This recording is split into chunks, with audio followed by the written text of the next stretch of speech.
Hello everyone, it's me again, Tarsha, just to share with you my chicken spicy tikka masala. Of course, butter, onion, garlic, and ginger. I'm using a chicken thigh and chicken breast, and then the spicy tikka masala sauce. See you in a bit.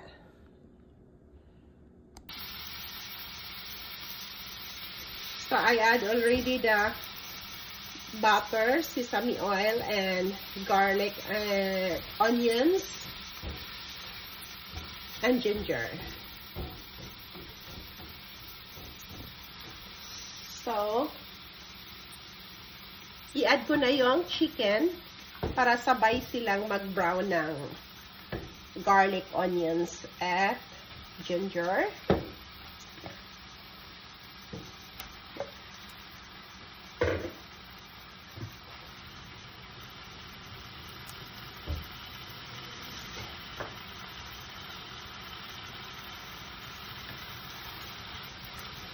And this is super easy, quick and easy and delicious. I-brown lang natin yung chicken konti.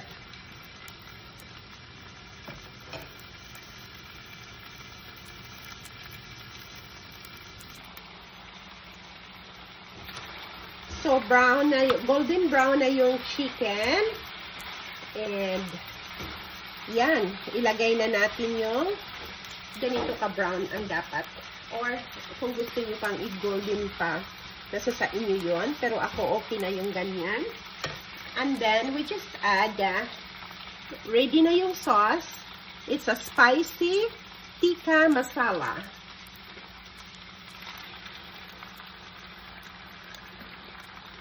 I'm just using 2 jar para mas masarap talaga siya.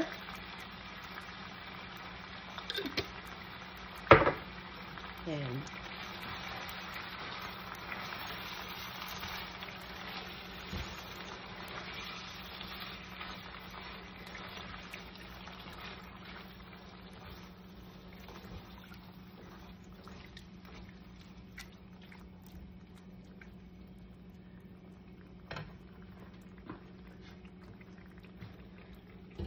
we just simmer it for 5 minutes. Check na natin.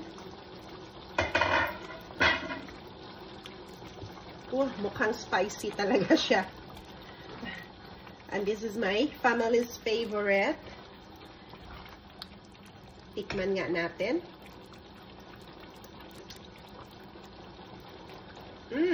Tama lang siya. Pero ang anghang, spicy.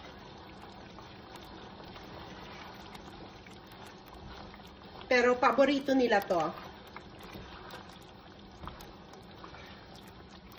And luto na siya. It's already cooked. Luto na yung spicy chicken tikka masala. Thank you so much for watching. See you in our next video. Bye for now.